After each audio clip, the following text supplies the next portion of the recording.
Ja tervetuloa uuden videon pariin. Täällä sitä istuskellaan Hymerissä supisuomalaisessa metsässä Lammen rannalla Lopella.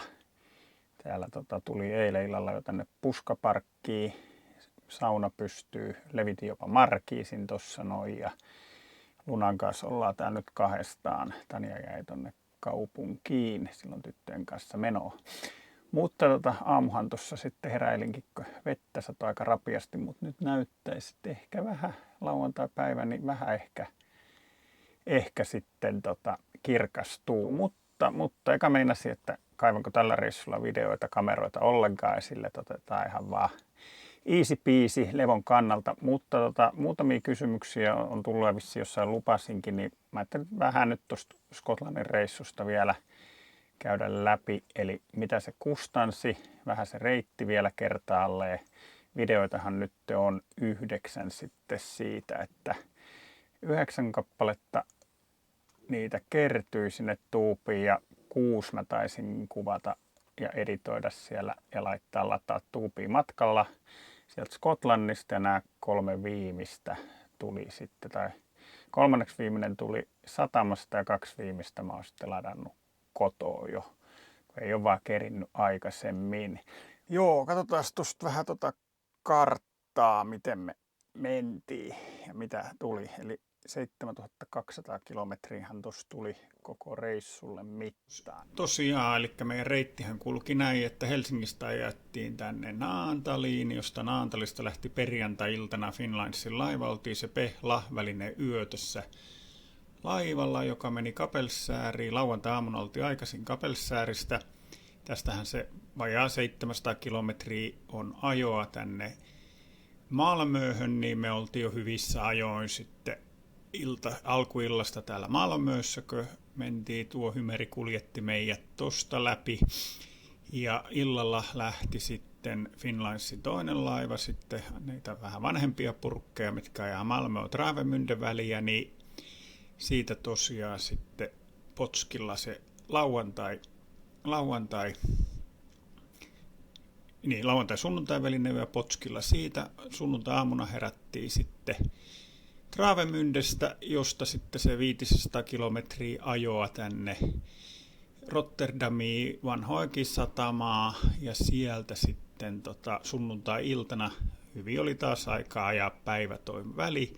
Sunnuntai-iltana sitten Stena Linella yli tänne Harvitsiin, jossa oltiin sitten maanantai-aamuna aikaisin. Kokonaiskilometrithän tänne Harvitsiin tuli sitten kotoa Helsingistä sellainen 2200 kilometriä, ja josta sitten ajo oli 1200-1300 kilometriä ja loppu 1000 kilometriä oltiin laivassa. Ja sitten siitä Harvitsistahan tänne Glasgowin Skotlantiin, Skotlannin rajahan menee about tossa, niin toihan on sellainen Helsinki-Oulu-väli, reilu 600 kilometriä ajettiin. Niin saan 2900 kilometriä Helsingistä, niin on Glasgowissa sitten. Ja aika joutuisa silloin, että 3 yötä laivassa ja 2 ajopäivää, niin oot täällä näin. Täältähän olisi ollut vaihtoehto mennä täältä Ranskan puolelta Kalassista ylittää 2 tunnin laivan matka vaan, mutta sitten olisi joutunut ajelemaan tästä tällaisen kiapuun, että kustannuksiltaan se olisi ollut aika lailla sama. Tai yksi vaihtoehto mennä tästä vanhoakin satamasta tänne Newcastleen, niin pääsisi aika tänne ylöskin suoraan, mutta tämä väli oli ainakin, mä olin niin myöhään niitä laivalippuja tilaamassa, että oliko se 3-kertainen hinta verrattuna tähän yöreissulaivaan, niin mieluummin sitten säästi aika rievoisen summan, kun ajoi tuon matkan. Sama tietenkin, jos Helsingistä vetäisi suoraan Travemündeen, niin ei tarvitsisi ajaa Ruotsin läpi, mutta eipä silloin, mä olin niin myöhään siinä liikkeessä, sitten eläinhyttejä enää saanut niille päiville, mille halusin. Mutta tällainen ajomatka. Joo, ja siellä Skotlannissahan sitten varsinaisesti, kun ajettiin täältä etelästä alhaalta tänne ensin Glasgowiin, niin Apauttiaralla ei nyt ihan, mutta tällainen lenkki kierrettiin sitten Glasgow, Edinburgh, sitten ajettiin tätä reunaa itärannikkoa ylöspäin, kierrettiin, tämä ihan itäkulma jäi nyt käymättä. Sitten tämä varsinainen NC500-reitti kiersi tämä pohjoisosa, vedettiin ihan täältä rantoja pitkin sitten täältä länsireunaa tultiin Skain saarelta, kierrettiin, itse asiassa tämäkin kierrettiin aika tarkkaa reunoja pitkin, sitten palattiin tänne Loch Nessille, siitä alaspäin pisto tonne Glenfinnaniin ja siitä lähdettiin sitten valumaan alaspäin takaisin kohti Glasgowta, josta sitten ajettiin täältä itärannikkoa kohti alas tänne Harvitsiin, kun mennessä me tultiin tästä keskeltä ylös. Niin tällainen reitti sitten tuli ajettu, ja mitäs tällainen kierros sitten, jos se oli, no tänne meni se 4000 kilometriä yhteensä ajettiin täällä Englannin saarella, josta noin siirtymä täältä alhaalta vei sen 1200 kilometriä, ja loput 2500, mitä siitä jää, sitten tuli puikkelehdittyä täällä näin. Ja se 3 viikkoa meni täällä ylhäällä. Näin, mutta mitä nämä kaikki sitten maksoi? Mennään siihen seuraavaksi. Joo, tosiaan 7200 kilometriä tuli yhteensä, ja mä tuossa vähän nyt laskin sitä, että kun ne laivaliput oli se pikkasta vajaa 2 tonnia, ja se tällä kulutuksella tämä auto kuluttaa se, no dieselisään 600 litraa about, ei paljon heitä. Ja 1000 € dieseliä, muutama kymppi, mitäs siellä pimpattaa, niin muutama kymppi yli, mutta kun ne laivaliput oli pikkasen alle 2 tonnia ja dieseli 3 tonni, niin se on vähän yli tonni, niin se on 3000 € aika tasan tarkkaa meni niin kuluihin. Dieseli plus laivaliput. 10 litraa AdBlueta, no se on 10 siihen. Muita kulujahan sitten autolle ei ollut. Tietulleja ei ollut missään, paitsi varmaan Tukholma, kun vedettiin, niin sieltä varmaan pitäisikin käydä sieltä sivulta katsoa, mutta eikä sieltä postista tule kirje, mutta ne on varmaan muutama 10 senttiä, että ne ei ole paljon mitään. Se Tukholman se kiertotiekö siinä vedettiin sen Tukholman läpi, kehätie. Saksassa ei tietenkään ole, Englannissa ei, siellä on joku motori vissiin maksullinen, mutta ei ollut noin meidän, niin sieltä ei tullut mitään. Eli niitä kuluja ei tullut. No sitten leirintäalueet, yöpymiset ja muut, mehän oltiin tuolla reissulla tosiaan se yli 4,5 viikkoa, toki siihen meni ne matkoihin ja muut, ja mennessä ja tullessahan kaikki yöt, kun ne oli laivalla, eli liikuttiin koko ajan, ei tarvinnut silloin yötä ja päivät ajettiin, niin se oli niin kätevä. Englannissa ja tuolla Skotlannissa, niin leirintäalueilla ei oltu kertaakaan yötä. Siellä, mitä mä nyt kattelin niitä leirintäalueita, niin niiden hinnat, 35, 40, 45, 50 puntaa. Eli euroissa sitten se 35 puntaa osaa 50. Ja sitten se 50 puntaa alkaa olemaan jo sellaista 70 € yö 2 hengeltä autolta sähkön kanssa. Elikkä kaikkiallahan noin nykyään maksaa siinä. Monesti oltiin siis ihan ilmaisparkeissa, niin puskaparkeissa, parkkiksilla näissä. Mä laskeskelin tuossa, että varmaan saa, jos ne laivat, eli siellä 3 viikkoa, niin saa 18 yötä oltiin täysin free, ettei maksettu yhtään mitään. Sitten kun oltiin noissa Edinburghissa ja Glasgowissa ja siellä Stirlingissä, niin kun ne kaupungin keskustassa oltiin, niin siellä se oli 4,5 puntaa siellä Stirlingissä, että se ei nyt mitään maksa 4,5 puntaa. Ja noissa 2 isommassa kaupungissa, kun oltiin niissä NS-matkaparkeissa kaupungin keskustassa, vaikka ei edes mitään palveluja ollut, ne oli 10 puntaa yö. Ja sitten yksi pubimajoitus oltiin, missä sitten syötiin tai juotiin parit oluet, niin se nyt oli sillä hinnalla, eli 10 puntaa. Käytännössä ne 12 yötä, sitten jos 18 yötä oltiin ihan free, niin 12 yötä oli käytännössä kaikki 10 puntaa. Siinä oli yksi matka tai muutama matkaparkki, niitä kaupunkiparkkeja ja muita tällaisia kympin parkkeja, niin eli 120 punta eli 150 euroa oli 4 viikon yöpymiskustannukset. Eli kyllä siinä niin tietenkin huomattavia summia säästi, kun ei ollut leirintäalueella yötä. Ja sitten no osassa niissä oli niitä, että Englannissa on tosi huonosti niitä tällaisia, niin kuin ei Suomessakaan ole, eli näitä niin palvelupisteitä karavaanareille, eli ne muutamissa kaupungeissa oli, roskiksia oli paljon, ja vedestä sen verran, että sehän otettiin huoltoasemilta, käytännössä sai kaikilta huoltoasemilta vettä. Olisi varmaan saanut silleenkin, ettei tankkaa, mutta mä sitten aina vähän tankkasin ja kysyin, että saanko ottaa vettä, ja sieltähän sitten aina tuli, että ota vaan, ja ihan kyllä juotiin sitä vettä ja käytettiin ruoanlaittoa ja muuta, eikä tullut mitään. Ja se vesi pitäisi kyllä ihan ok, ja jossain videolta taisi sitten sanoakin, että kysyinkin siltä huoltoaseman myyjältä siitä, niin samaa vettähän he itsekin juovat.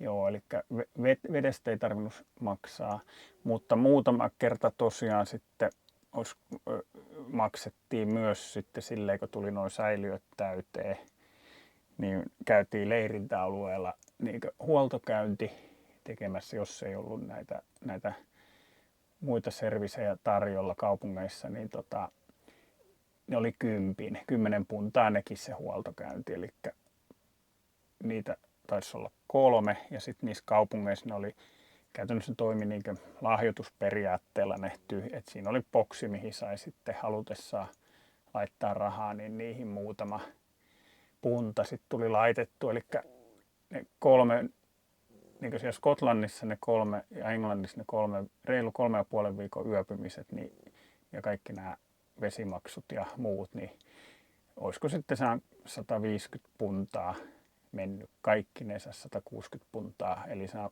200 euroa.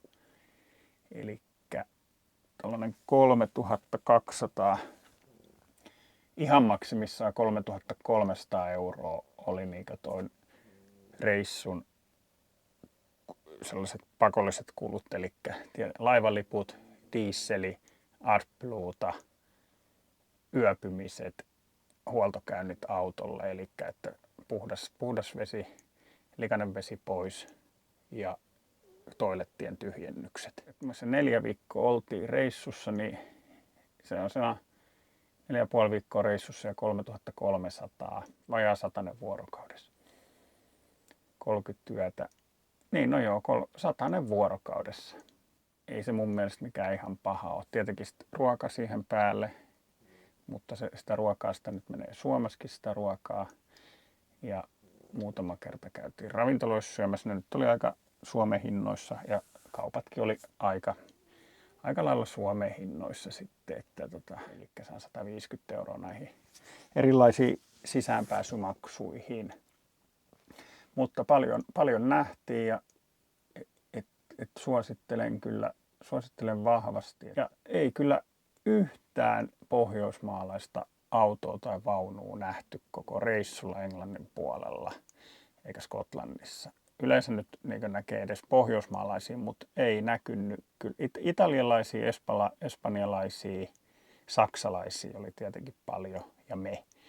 Et käykö sitten, en tiedä miksei ne käy, tietenkin ei se, että lähdetäänkö pohjoisesta sitten, niin halutaan olla lämpöisessä, mutta ei se vasemmanpuoleinen liikenne äkkiä siihen tottu, ja varsinkin niin kun Tanjakin oli, että meitä oli niin 2, niin kyllähän siinä niin sitten muutaman kerran, kun saatoi kääntää risteyksestä vähän, niin väärälle kaistalle, niin äkkiä se Tanjakin siinä sitten sanoi, että nyt oikealle kaistalle, ja kyllä se niin ekan 2 päivän jälkeen, järkytyksen jälkeen tottu, että niihin liikenneympyröihin, niissä piti olla kyllä tarkkana, mutta hyvin meni ja tosi ystävällisiä kuskeja on siellä, tai autoilijat on ystävällisiä, en tiedä sittenkö ne, että antaisi ne vaan, mutta kyllä ne näytti niin antavan niin ihan toiset henkilöautot henkilöautoillekin tilaa, ettei ne pelkästään kunnioittanut sitä, että ollaan turisteja ja hölmöillään siellä liikenteessä, että päästetäänpä nyt turisti siihen eteen, mutta